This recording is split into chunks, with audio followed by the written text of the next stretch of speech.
एक समय की बात है। एक छोटे से गांव में एक बुजुर्ग आदमी रहता था। उसका नाम रामू था। रामू गांव के सबसे अच्छे लोगों में से एक था।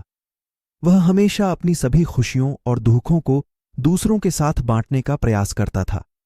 गांव में एक नदी बहती थी, जिसके किनारे एक पुराना पेड़ था।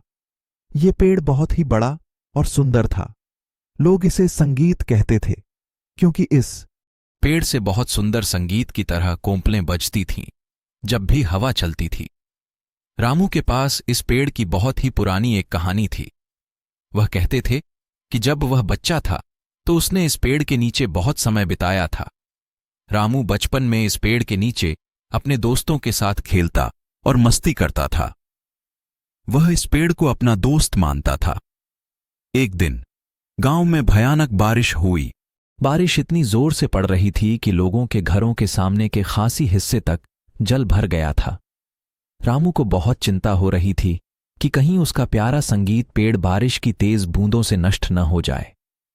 रामू बिल्कुल भी डरने वाला नहीं था। वह अपने दोस्तों के साथ संगीत के पेड़ के पास गया और उसे धारण किया। वह और उसके दोस्त एक साथ मिलकर पेड़ को सहारा देने लगे। उन्होंने डाली और मिट्टी के टुकड़े इस्तेमाल किए ताकि जल का पानी पेड़ के पास नहीं पहुंचे।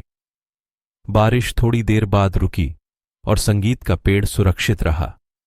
रामू और उसके दोस्तों ने मिलकर इस पेड़ को बचाया। इस कहानी से हमें यह सीख मिलती है कि अगर हम दिल से और मन से किसी चीज को चाहें तो हम किसी भी मुश्किल को पार कर सकते हैं।